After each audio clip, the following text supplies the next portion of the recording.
Muy buenas noches, amigos de todo el país. Bienvenidos nuevamente a Edición Nocturna. Soy Miguel Guerrero y estoy cómodo siempre, muy contento y feliz de poder estar con ustedes en esta última hora del día en sus hogares.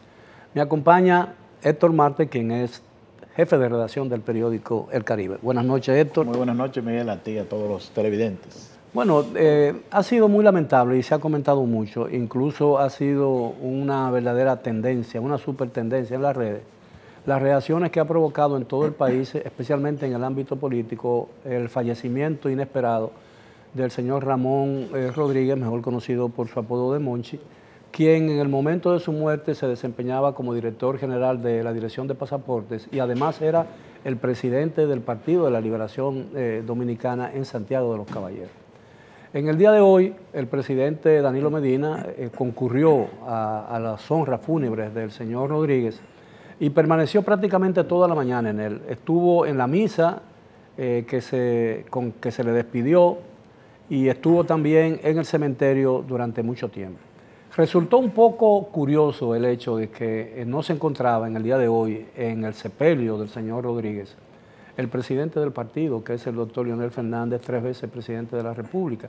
Aunque es justo decir que el doctor Fernández, según las informaciones de que dispongo, fue ayer a Santiago y a expresarle personalmente a la familia las condolencias. Pero yo creo que tenía que estar aquí en el día de hoy en Santiago, porque como quiera que sea, estaban sepultando al presidente del partido de la segunda ciudad más importante de la República Dominicana, que es Santiago de los Caballeros, toda la provincia de Santiago, que dicho sea de pasada también es la provincia más rica desde el punto de vista de la productividad, porque allí hay mucha industria, allí hay mucha agricultura, hay mucho ganado, etcétera, etcétera, y es la ciudad más poblada después de Santo Domingo. Aparentemente, lo que la gente ha deducido con esto, Héctor, es que quizás, dada la rivalidad cada vez más ríspida que hay al más alto nivel en el Partido de la Liberación Dominicana, el doctor Fernández evitó encontrarse en el mismo lugar y por la misma razón con el presidente licenciado Danilo Medina. Y hay que tomar en cuenta que quizás pudo ser prudente esa ausencia, aunque no justificada, o podríamos decirlo de esa manera, porque incluso las personas más allegadas al presidente del partido han dicho que están haciéndole oposición abierta y franca al gobierno de su propia organización. Y eso lo ha dicho el doctor Franklin Almeida Rancière, que es miembro del comité político del partido, uno de los 35 miembros del comité político del partido, es decir, la cúpula más selecta de la organización oficialista. Y lo ha reiterado en más de una oportunidad. Y nunca esa expresión de que el sector que representa o que lidera el doctor Leonel Fernández está haciéndole oposición al partido, a su propio partido que preside, cuyo gobierno preside el licenciado Danilo Medina.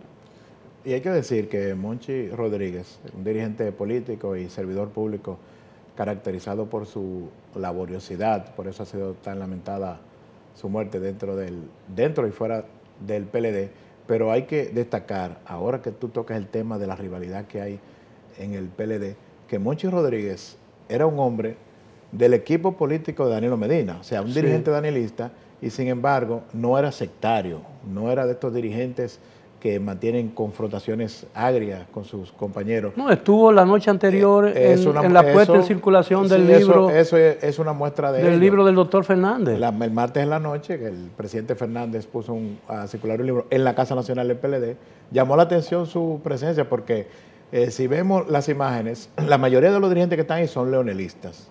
Hay que destacar eso. Y él es quizás uno de los pocos danilistas que estaba ahí sentado en primera fila. Sí, además yo no lo conocí, yo no lo traté nunca personalmente. Y si mal no recuerdo, creo que lo entrevisté una vez, pero muy brevemente, hace muchos años, cuando él estaba emergiendo como una figura importante dentro del partido oficialista. Y ya no tanto como dirigente del partido en el gobierno, sino creo que, no recuerdo, pero todas las referencias... Él fue precandidato a la alcaldía sí, exactamente, de Santiago en el proceso pero nunca lo entrevisté como periodista. Pero todas las referencias que tuve y que tengo del señor Rodríguez es que era una persona muy agradable, de fino y fácil trato, que es muy difícil encontrar, sin prejuicio de carácter político, no era un sectario, como tú bien has resaltado, y esa presencia en la puesta en circulación de un libro en el partido, ¿no? Sí, fue en la sede nacional del partido.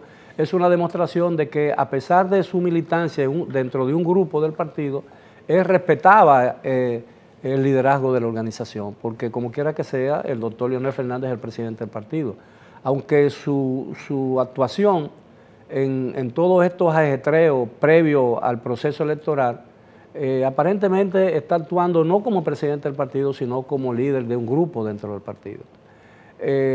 Evidentemente, la muerte del señor Rodríguez ha servido quizás para poner de resalto que esa rivalidad que existe al más alto nivel en el partido es más grave de lo que mucha gente pueda pretender. Yo creo que ahí no existe mucha posibilidad de que eso pueda solventarse sin que el partido quede quebrado o quede con algún rasguño que pueda hacerle difícil la tarea de preservar el poder en las elecciones del año 2020, porque aparentemente el domingo 26, ¿no? Sí, el próximo no este domingo, sino el próximo. Sí, el próximo domingo. El próximo domingo. En el Palacio de los Deportes. En el Palacio, bueno, dentro de 2 domingos, no el próximo domingo, sino el domingo siguiente, porque el domingo es el primer día de la semana. Es decir, no se puede decir no se puede decir con relación a este domingo que viene, este domingo, porque no pertenece a esta semana, es el próximo domingo. Pero el domingo 26, el doctor Leonel Fernández, hay una actividad de masas en el Partido de la Liberación Dominicana, donde aparentemente se va a hacer la proclamación del doctor Leonel Fernández como precandidato presidencial de esa organización.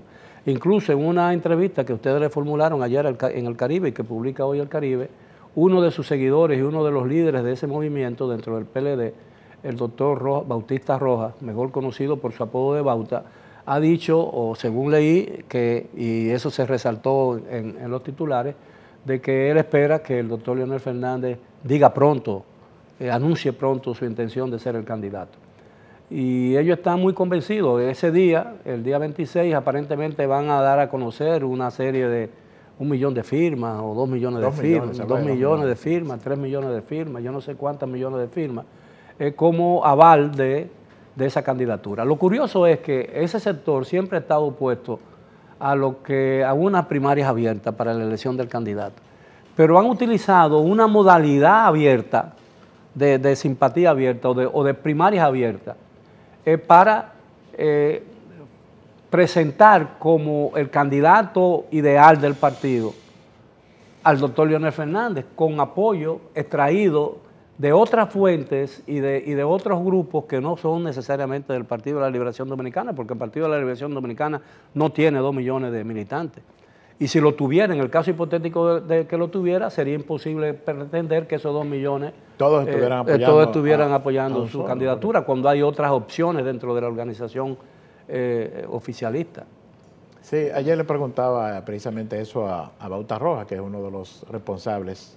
Como tú dices, en el almuerzo del Caribe estuvieron Bauta Rojas y Radamés Jiménez, 2 de los principales dirigentes del PLD, del equipo de estrategia de Leonel Fernández. Ambos son miembros del comité político, y yo le hacía esa observación.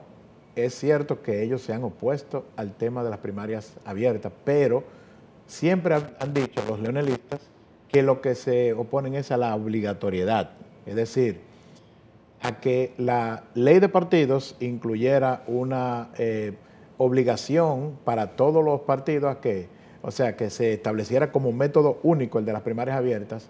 Sin embargo, aparece ahora como uno de 4 métodos. Hay 4 métodos posibles. Están las primarias abiertas, están las primarias cerradas, las encuestas y las asambleas de delegados. Y yo le hacía esa observación a Bauta, y ustedes no están abiertos a apoyar esa fórmula ahora de la primaria abierta, ahora que el presidente Fernández está haciendo este ejercicio en el que se supone que va a dar una muestra de que es apoyado por muchos PLDistas, pero sobre todo por muchos ciudadanos que no son PLDistas, que no forman parte del partido. Es interesante todo esto, porque la posición del doctor Leonel Fernández fue muy rígida en la discusión del tema, y que trabó en algún momento dado la aprobación de la ley de partidos, que ya tenía 15 años en el Congreso y no había forma de que saliera a flote. en el sentido de que la elección de las candidaturas debía hacerse a través de los estatutos del partido. Esa era imponer también una modalidad, porque él se oponía a que se dejara abierto a cada partido tomar una decisión, eso llegó a discutirse, él se opuso también a ello. Él decía, y aparentemente sostuvo esa posición hasta el último momento, de que debía ser a través de los estatutos del partido. Pero si la ley decía eso, era imponer, era equivalente a lo mismo que él se estaba oponiendo con relación a las primarias abiertas. Es decir, si él se oponía a las primarias abiertas porque entendía que una ley no podía imponerle un método a un partido político, tampoco podía pretender que esa ley dijera que la elección de los candidatos tenía que hacerse a través de los estatutos de los partidos, porque eso era imponerle una modalidad a los partidos, de manera que entró en una contradicción de la que después le resultó muy difícil salir, ¿no?, o zafarse. Lo interesante es que ahora lo que se está debatiendo es cómo adecúan los partidos sus normas internas, o sea, sus estatutos a la ley de partidos, que, como es bien sabido, la ley está por encima de normas internas como son los estatutos. Claro, claro. Entonces resulta que ahora todos los partidos se van a tener que abocar en algún momento a hacer un proceso de reforma estatutaria. Ya el PRD lo anunció, que no va a tener problema, porque es un partido que ahora mismo tiene una dirección, podrá ser pequeño, pero por lo menos está unido en torno a Miguel Vargas. No, y tiene una marca, es una marca conocida, es el partido, es el partido más antiguo de todo lo que existen hoy en día en la República Dominicana. Tengo entendido que el Partido Reformista también convocó sus organismos para iniciar ese proceso. En el PRM también se deben poner de acuerdo para hacer una reforma estatutaria, y el PLD ya eso está como un tema que ya comienza a crear fricciones entre los grupos, porque se está hablando de la posibilidad de convocar a un congreso. Los congresos en el PLD son eternos, cuando se convoca duran casi un año en discusión, pero si convocan un congreso para reformar los estatutos, tienen que someterse a unos plazos fatales. Hay unos plazos. Entonces no puede prolongarse demasiado. Hay plazos que establece la ley, y son plazos muy cerrados que tienen que cumplirse obligatoriamente, eso pena de quedar al margen del proceso. Yo quería tratar un tema que tiene que ver con la ley del partido político, y que tiene que ver con el profesor Bosch y el mito de que el profesor Bosch ha sido el creador o fue el creador de dos grandes partidos como son el PRD y el Partido de la Liberación Dominicana, pero de eso hablaremos y de muchos otros temas cuando regresemos después de la pausa aquí en Edición Nocturna.